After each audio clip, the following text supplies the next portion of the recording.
What's up sa inyo mga men? Magandang gabi at nandito nga tayo sa Kuya J Hamstery, no? So, alam ko naman na alam nyo na kung ano yung video natin ngayon, no? So, isi-set up nga natin, kagaya ng nasabi ko sa mga nakarang video, etong dalawang pares ng Roborovski na na-score natin sa dalawang magkaibang breeders, no? So, isi-set up na natin sila, ilalagay natin sila dun sa dalawang kulungan na medyo may kalakihan din na nabili natin sa isang Roborovski keeper din, no? So, nabili natin ng mababang presyo, pero yung quality, goods na goods pa. At ayun nga mga men, mag-update din ako sa inyo dun sa mga breeders na itinabi natin. Hindi yung mga naipakita ko sa video nung nakaraan, yung mga high mute na nandun pa sa mga nanay nila. Hindi yon.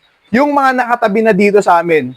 Yung marami doon, mga hindi nyo pa nakikita, and marami doon mga men, mga solid. At ayun nga, no, maraming salamat sa 12,848 na mga solid mensers natin. Maraming salamat sa mga nanonood, sa mga bagong viewers. Maraming salamat sa inyo mga men, sa mga matagal na sumusuporta. Maraming salamat sa inyo. At ayun nga, ako si Kuya J, ito yung Kuya J Hamstery. Nag-upload ako ng mga Grotto Pet Market vlogs, hamster videos, at pet shop tours mga men, no? So, konti na lang.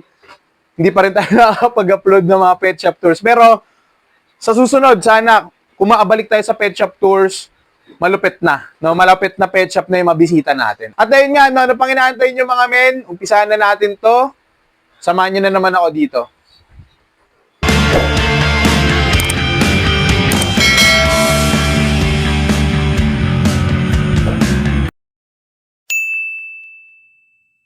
So ayun mga men, makikita nyo ngayon is yung dalawang pares ng Roborovski, no? So mamaya na natin yan naasikasuhin.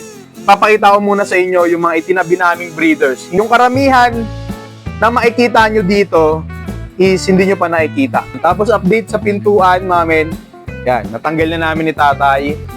Doon na siya napunta, no? So maganda na kasi yung hangin, yung pasok ng hangin is hindi na mahaharangan. Direkta na. Puntahan na natin yung 5 patong ng enclosure dito. Eto mga men is, kung mapapansin nyo, marami sa kanila agouti or masasabi natin na mga normal colors. Ito isa tulog po, no? Meron kasi kaming nakitang video na kung saan ang dami ng anak ng mga breeder niya, no? Breeder siya sa Baguio, yung kinuhaan natin ng hamster, si Sir Rier de la Paz. Ang dami ng anak ng mga breeder niya at lahat ng mga breeder niya is naglalaro lang sa kulay na agouti, yan yung ganyan, tsaka silver gray. So, tinesting namin ni tatay, eto, titestingin namin kung ganun din yung magiging resulta, no? Kung marami rin magpaanak dito sa amin, yung mga agouti at tsaka silver gray. Ito may high mute na dito. Yan. Yan, may silver gray pa rin. Karamihan to mga men, mga lalaki, ay mga babae. Kasi nga gagawin nating female breeders, no? Ganda niya, no? Oh. Ayan, mga trico. Tapos itong ganda na ito, mga men. Ito sinasabi ko sa inyo dati, oh.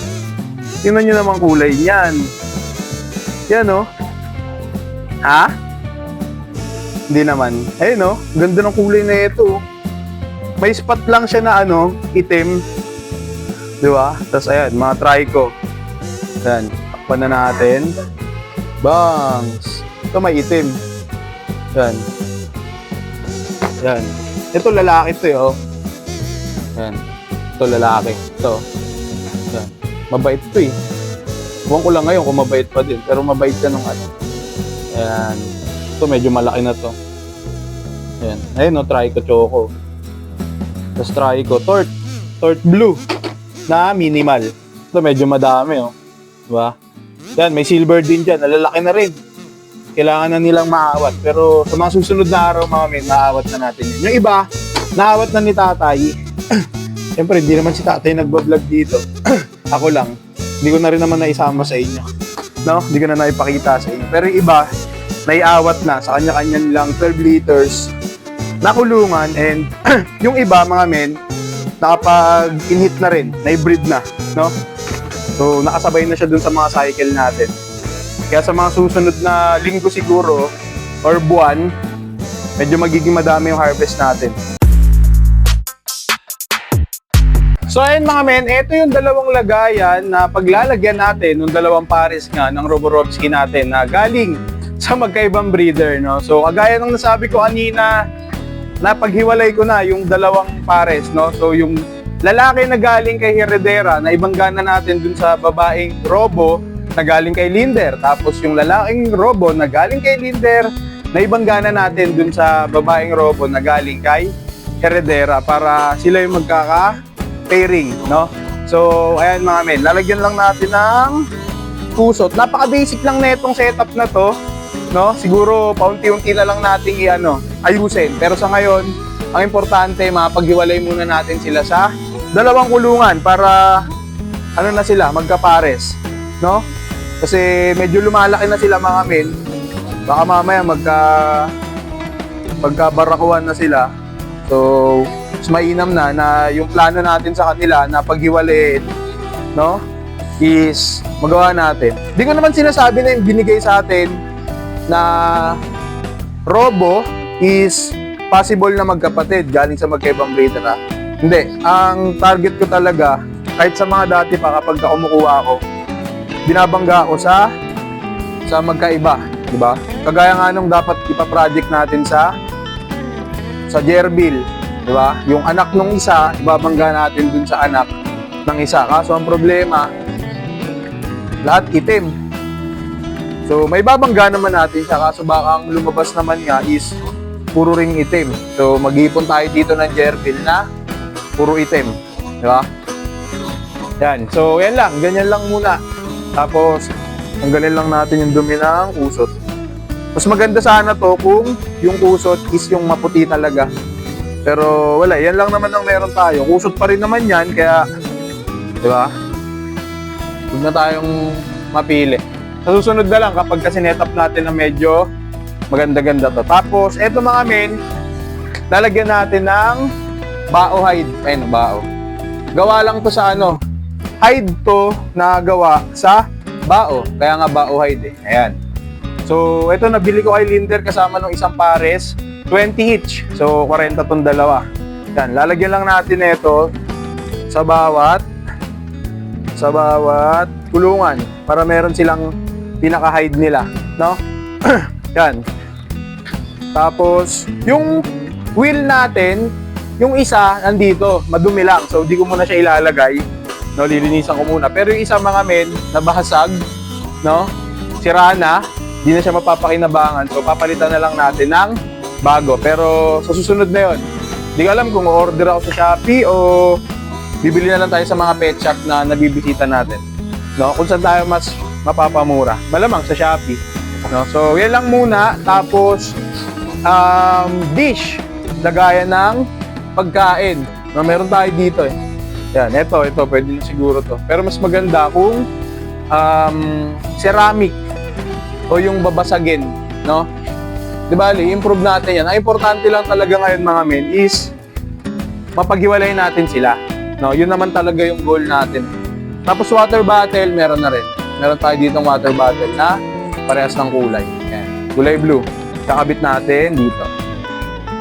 Isa dito, tsaka isa dyan. So, napaka-basic lang na setup natin, pero pwede pa natin itong palupitin, no? Pwede pang halagyan ng mga tubes yan na connected sa labas, no? Bubutasan lang sa gilid, tapos i-setup dito na tagus dun sa kabila, no? Pero medyo na yun, komplikado. So, itong makikita nyo ngayon, napaka-basic lang na ito. So, ngayon nga, yan, lalagay ko na yung dalawang magkaibang pares, no? Yan. So, ito yung unang pares. Yan. Iniwalay ko na yan kanina. Yung medyo malaki dyan mga men, yun yung babae. Yun yung galing kay Linder. Yung medyo maliit, yun yung lalaki na galing kay Heredera. Ayan, kaya mapapansin nyo. Medyo maliit yung isa. Yun yung lalaki, no? So, ilalagay natin sila dito. Ayan. Wala muna silang wheel. No? Wala muna silang wheel. Ayan, nakikita nyo ba? Ayan, dyan. Ayan.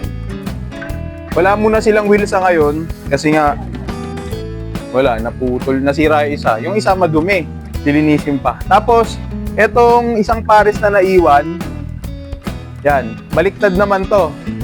No, yung medyo maliit dito, ayun yung lalaki.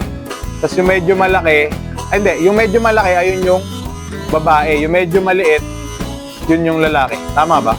Sa ganun. Yan. Basta magkabaliktad naman sila. So, dito naman natin sila ilalagay. Yan. Yan. Kita ba? Kung makapansin nyo. Di ba? Binibigyan nilang pansin yung hide. Hide lang yan, pero, di ba? Nakakaaliw na rin sila tignan pag nandun sila. No, di ba? So, kailangan kasi natin na medyo malaking spasyo sa kanila para kahit naman papano, medyo, alam niyo yun, dwarf kasi to, hindi naman to kagaya ng Syrian. Tsaka, testingin lang natin, di ba? Di ba? O, lalagyan na lang natin sila ng pagkain. Yung isa, o, yan. Mas malaki yan. Dalawa lang sila dyan. And, medyo maselan kasi to sa breeding, mga min. Kaya, baka maging factor din, kaya hindi sila makapag-breed ng maayos, yung kung magiging maliit yung lagayan nila. Kaya, mas maganda, ilipat na natin. Diba? So ngayon, bibigyan muna natin sila ng sunflower, mga men. Ito, treats lang to. No? Hindi rin... Ngayon lang ako nagbigay na ito sa hamster. Ngayon ngayon nandito kami. Dati, nung nag-uumpisa pa ako, nagbibigay din ako niyan. Hinahalo ko sa pagkain. Pero ngayon na lang ulit. Sa loob ng ilang taon, ngayon na lang ulit tayo nagbigay. And sa Robo pa. Yung Syrian, di pa natin nabibigyan. Yan. Alright, so... Yan. Napaka-basic lang yan. Tamang hiwalay lang. Hiniwalay lang natin yung lalaki sa babae, tapos magkaiba pa sila ng kulungan. So, dalawang pares na yan, mga men. Tapos, kung sakali mag-anakan naman yung mga yan, yung magkaibang, ayun na, di ba? Yung magkaibang anak nila, yung anak nila, yun yung pagbabanggain natin. Di ba? So, ganun lang. Magkaibang galing din sa magkaiba, binangga, tapos yung iaanak nila, magkaiba din, tapos pagbabanggain din natin. Alright? Yan, napaka-basic lang. Sa susunod, mga men, comment nyo dyan sa baba kung ano yung gusto nyo idagdag natin dito. No? Na pwedeng maging, accessories. No? Bukod sa, sa basic na bao hide.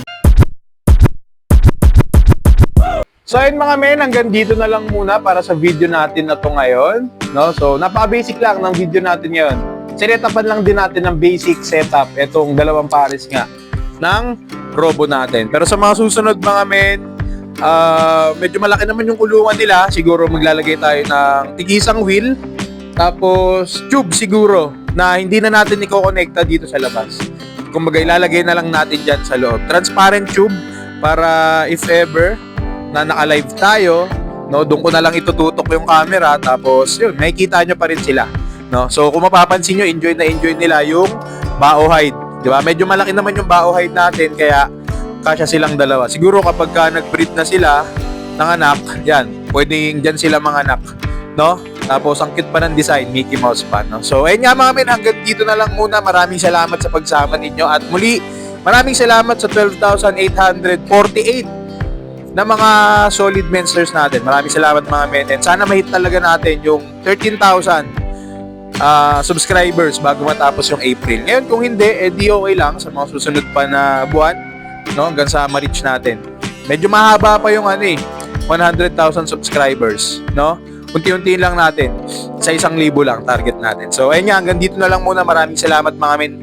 Maraming salamat, at ayun, sa mga bago, kung hindi pa kayo nakasubscribe mga men, i-click nyo na yung subscribe button dyan sa baba and yung bell notification button sa tabi nun para lagi kayong updated dito sa mga Robo na to kapag nag-add na tayo ng mga accessories nila, and sa mga Grotto Pet Market and Pet Shop Tours na gagawin nating video or i-upload ko dito sa channel. At ayun nga mga men, ako si Kuya Jay, at magkita-kita tayo sa next video. Maraming salamat mga men. Peace!